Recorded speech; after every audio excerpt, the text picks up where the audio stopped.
It's Tuesday, the 26th of June, 2012. I'm Alex Jones. Welcome to another edition of InfoWars Nightly News. Coming up. Tonight, NATO and the UN express their supreme authority as reports suggest Western military intervention is in full swing in Syria. Plus, the UN receives $500 billion from world governments and corporations to accelerate Agenda 21, the march toward global governance. Then, millions of genetically engineered mosquitoes are released into the wild. And Gerald Celente joins Alex Jones via video Skype. When Obama was down in the polls, go back to April of 2011, when Donald Trump was on his case. All of a sudden, we wake up on a Monday morning, they got Osama bin Laden. Obama's poll numbers skyrocketed up to 60% plus. It's the oldest game in the book, and they keep playing it over and over again, and the gullible people buy it. So what I'm saying is, enough. We know this game, we've seen it before, and that's why I'm helping to launch with you and others the Second American Revolution. Also, Smashing Pumpkins frontman Billy Corgan talks with Alex Jones in an explosive interview. That's up next on the InfoWars Nightly News.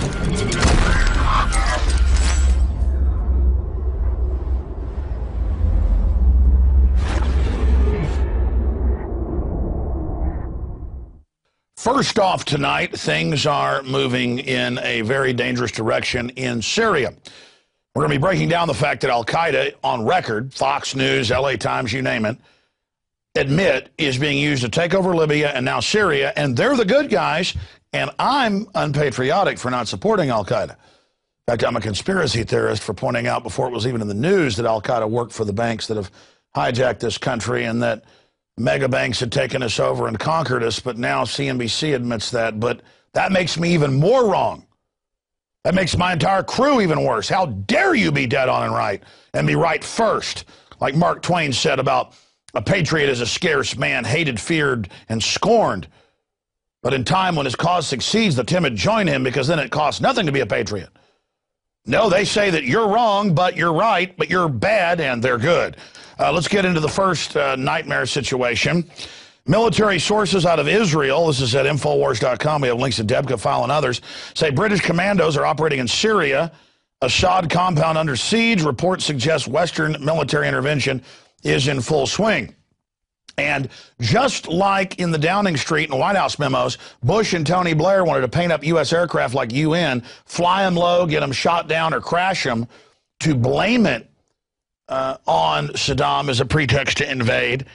Regardless of what you think of Saddam, that is criminal. That's a false flag. But even though that's been declassified, well, first leaked, then declassified, I'm not supposed to talk about it because being informed and knowing how stuff really works is a bad conspiracy theorist. So, hey, Iraq war was real. It was good. He had nukes. And he ran 9/11 too. And maybe patriotic here. Al-Qaeda is good. Of course, I don't agree with that, but I'm supposed to give my rights up because of al-Qaeda. But al-Qaeda is good in Syria and Libya, and the State Department funding the Muslim Brotherhood. You know what? I'm just going to do whatever I'm told, so I'm trendy and cool. I'm not going to be a conspiracy theorist because Obama's truth squads and others we're going to talk about coming up. Yeah, there's the article. That's how London Guardian. Bush told Blair the U.S. had drawn up a provocative plan to fly U-2 reconnaissance aircraft painted as UN colors over Iraq to get it basically shot down and then blame it on Saddam. There you go. That's the London Guardian. But again, they're conspiracy theorists too. Get those traitors off of there, okay? Just Gulf of Tonkin never happened, even though they admit they staged that to get us into Vietnam. Operation Ajax is declassified stage terror. Operation Gladio. So many other events. Let's just ignore all that, okay? Back to worshiping known liars, okay? I'm not a conspiracy theorist. I'm going to worship known liars. I'm a trendy. All right. Anyways, back to the new event. So they're flying F-16s into their airspace. Syria warns them last week. They said, you're doing bombing runs. with your U.S.-bought F-16s, big part of NATO, Turkey, who the Bilderberg Group wants to attack them first. We've broken that down. NATO, U.S., British forces massing on the border of Turkey and Syria, massing on other borders as well, the one there in Jordan. And all of this is going on. There's some footage of the plane getting shot down. So it's flying over their airspace and then turns around after the missile's been fired and gets shot down. Not that you can see much on that tape, but it's admitted that the aircraft got shot down. Actually, that's a conspiracy theory, too. That didn't happen. Of course, they say it happened, so it must have happened. But if tomorrow they say it didn't happen, I'll be a conspiracy theorist if I point out that they said it did happen. Because remember, they control reality, like Karl Rove told the New York Times. And continuing here, Turkey now threatens to attack Syria. They say they're going to keep flying planes over their territory. They're going to put up with it. Or they're going to attack them. And they say that if they move any military forces around their border, as Syria masses forces, that they're going to attack them that way. So that's a new deal. It's like, if I see you in your own backyard, I'm going to come over there and beat your brains out with a baseball bat. Yeah, and I'm going to fly some, I'm going to come in your living room, and I'm going to piss on your rug. And if you try to throw me out of there, well, I'm going to shoot you. So they come knock on the door. Get out of the way. Where's the rug? Oh, yes, sir, Mr. Turkey. The rug is right over there. Please enjoy yourself. There you go. So they're running an old trick once again. There are those reports.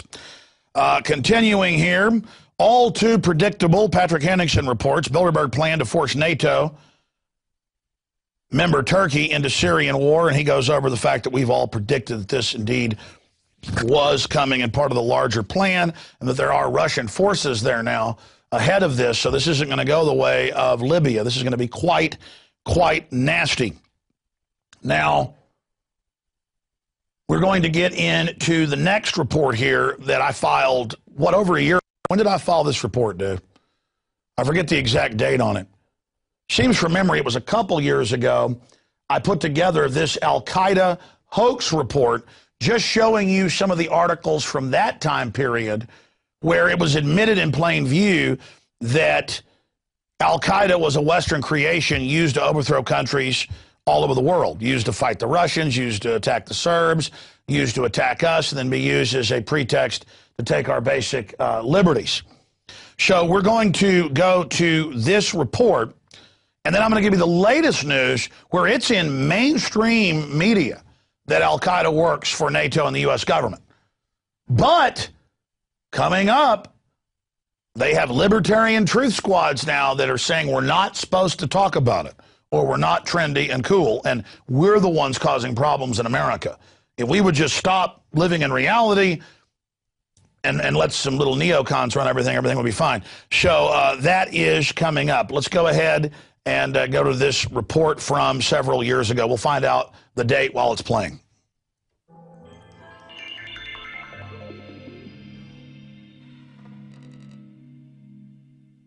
The system thinks you're stupid. They think you're morons.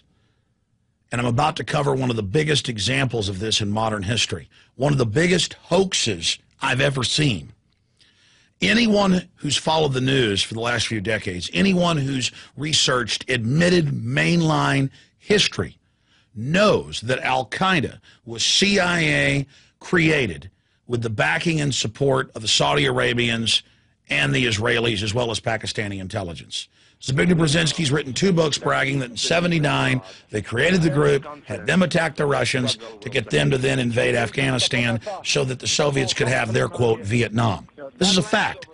And the Muslim brigades being controlled by British intelligence goes back to Lawrence of Arabia. And then Hitler took over the Middle East during the first few years of World War II, and they went over to his control. But the hoax is that in the attack against the Serbs to take over Serbia, it was admitted al-Qaeda and Osama bin Laden running those operations. And then NATO came in and bombed all of Serbia, and they were forced to give up 1/3 of their land, basically to Albanian-backed Muslim rebels who were calling themselves al-Qaeda. Then, of course, we have the attacks of 9/11 and the Newsweek headlines about hijackers trained at U.S. bases, and the dean of the Defense Language School coming out and saying that they were trained at U.S. bases. And then you have the Times of London as well reporting on the airlift of evil. Months after the Afghanistan war started, U.S. military and British military captured thousands of top al-Qaeda and Taliban commanders, and they would be ordered to release them and fly them out into Pakistan to start the next wave of destabilization. So al-Qaeda, on record, is a CIA/British/Israeli/Saudi Arabian creation. And they're used all over the world. And then you add to that Fox News, AP, last October 2010, reporting Anwar al-Awlaki, the guy they're now saying is more powerful than Osama bin Laden, trained in the U.S., ran the underwear bombing, the Christmas Day event, ran the Fort Hood shooting, ran the Times Square attack. The list goes on, the shoe bomber. He's always handling these patsies, and it turns out he's secretly hanging out at the Pentagon when he's been on the most wanted list and getting orders and having dinner with the Secretary of the Army and top brass while he's on the news as the head of al-Qaeda. Julie Kurtz joins us from Washington. You've got to be kidding me. Yeah, here's what we know. Fox News has learned that Anwar al-Awlaki, the American Muslim cleric, remember him with a worldwide following, dined with military brass at the Pentagon within months of the 9/11 attacks. Now, you add to this hoax now that the openly Western-funded rebels in the east of Libya, and I'm not saying Gaddafi's a good guy. The point is the West overthrew Egypt and its own puppet to the east of Libya. They've brought down Tunisia. Now it's admitted that British special forces were inside eastern Libya even before the latest rebellion started. So al-Qaeda rebels, and it's admitted that the head of the Libyan rebels was trained by the CIA for decades in Virginia, and he admits that he's working with al-Qaeda. Al-Qaeda. And so I have to get up here and either say no to this hoax and expose the facts or say I'm a bad American. Because I refuse to say that now al-Qaeda are freedom fighters and great people. I must refuse to be ignorant and not face the facts of history. But the average gullible person out there who buys into the system will make the decision to say, oh, I guess al-Qaeda's good. It's like 1984. We've never been at war with East Asia. And the next day, we've always been at war with East Asia. And if you pointed out that, well, you said we were at war with them yesterday, but we're not at war today, and that we were never at war, then you get arrested in that system. And that's basically where this country and where the West is going, where the system thinks we're so stupid that Western intelligence is in the east of Libya using radical Muslim al-Qaeda backed out of Saudi Arabia and arms out of Saudi Arabia and Egypt to destabilize Gaddafi. Gaddafi then fights armed force trying to overthrow the government, and our media calls them protesters. Protesters who had tanks and missile launchers and Western weapons. Oh, the poor protesters. And the media lied and said he strafed protesters. Turned out that wasn't true. The media lied and said that he'd run to Venezuela to try to give the rebels support, think they would win. It doesn't mean that there aren't groups in Libya who don't like the goofy dictator Muammar Gaddafi.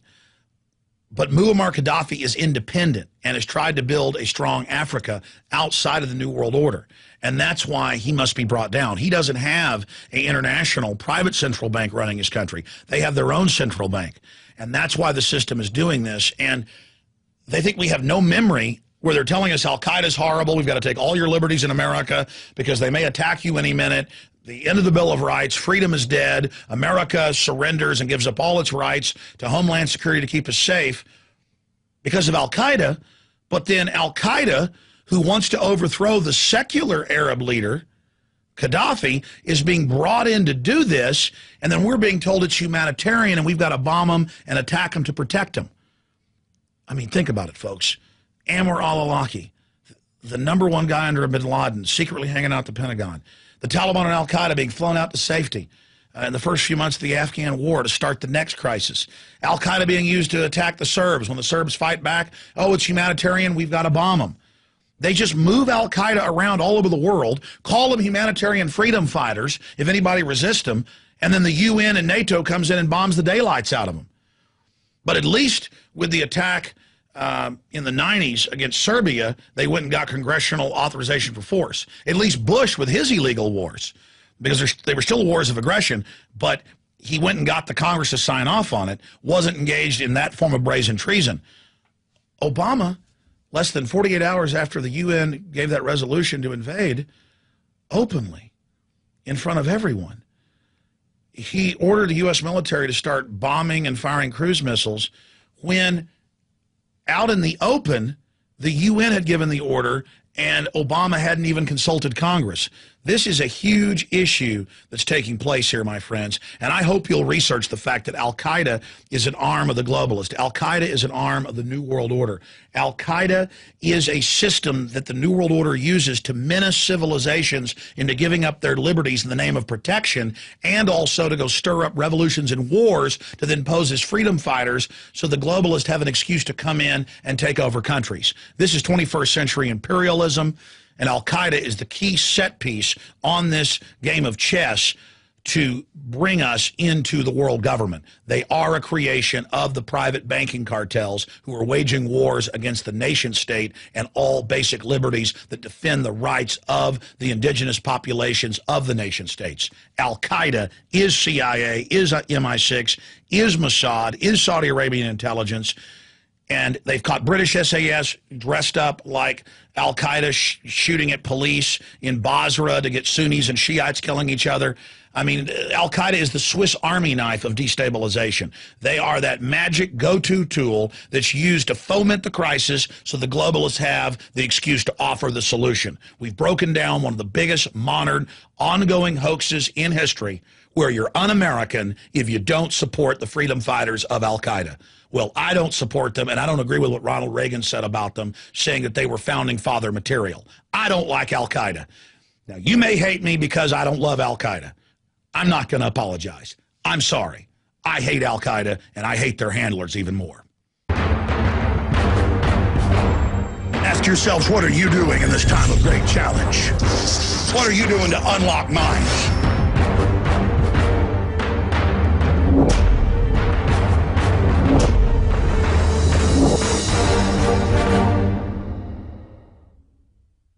Okay, we checked. That's my report from March of last year, so a year and 3 months ago. There we are breaking it down. I thought now we would go over some new conspiracy theories, admissions that the State Department is working with al-Qaeda and landing them in Tripoli and now using them in Syria. But again, there's Paul Watson's article. It's got links to all of it in the London Telegraph. You name it, al-Qaeda terrorist airlifted from Libya to aid in Syrian opposition. And we link to a bunch of mainstream articles right there. But let's show you more of them here. Let's go to some of those actual, London Telegraph, can't read them anymore. You know, as thousands of al-Qaeda are publicly shipped in. We've got their al-Qaeda flags, their black al-Qaeda uniforms. It's all public. In fact, go back up there to the top right there so folks can see that. So people can see that headline and then go read it for themselves. Libya, the West and al-Qaeda on the same side. Let's go to the next article here. Of sacrilege. Oh, Fox. They're 9/11 truthers. Shock. America fighting on the side of al-Qaeda in Libya. So you just saw me break down the whole history of this earlier. Webster Tarpley, al-Qaeda does U.S. dirty work in Libya. He was breaking all that before it was in the L.A. Times and Fox and everywhere. But you know him. He's evil. I mean, you know, because being right is evil. Get that evil man off the screen. Leading Libya, Islamists met Free Syrian Army opposition group. And then these same guys were at Bilderberg this year. I was there covering it. And the media, of course, admitted it existed. I thought it was a conspiracy and didn't exist, and I was bad. I mean, all of this is building up to something. Don't worry, Obama, truth squads, and beyond. And we have more of these reports. Just al-Qaeda says they're going to kill all the Jews and expel or kill all the Christians in Syria. And the big mainline neocons and liberals say, good. I mean, they ethnically cleanse tens of thousands of blacks in Libya, and it's like, hell yeah. The only good black Libyan's a dead one. It's liberal. I mean, the Peace Prize president is bombing countries right now. He says the UN and NATO run Congress, and Congress said, yes, sir. So I want to apologize for ever questioning these known liars and saying that al-Qaeda worked with the bankers that have taken over our country. I mean, even though on record they do, I want to be trendy and accepted by the mainstream dying media. Oh, here's clips from Obama deception 3.5 years ago saying they would invade Libya. And then actual footage of it happening. But again, I mean, you know what? Again, being right years beforehand, that's bad. Having an incredible track record of accuracy, that's bad. And I want to apologize right now to you tonight that I was right again. Excuse me for breathing. Okay, again, from the Obama deception, saying they would invade Libya with al-Qaeda and set up AFRICOM with the fake PR stunts like Coney 2012. But again, you know, again, we're just absolutely dead on. I mean, there it is from 3.5 years ago, Obama deception, and then the latest, well, now it's up to 40,000 blacks they've slaughtered. Okay, moving away from al-Qaeda being the Islamicist global New World Order brigade to destabilize and take over countries, the literal skeleton key to open any door you need. Use it against your own population to take their liberties. Use it against your enemies. Use it for anything. I mean, hell, if the New World Order needs their plumbing fixed, they call al-Qaeda. But again, I'm not supposed to talk about that. Let's shift gears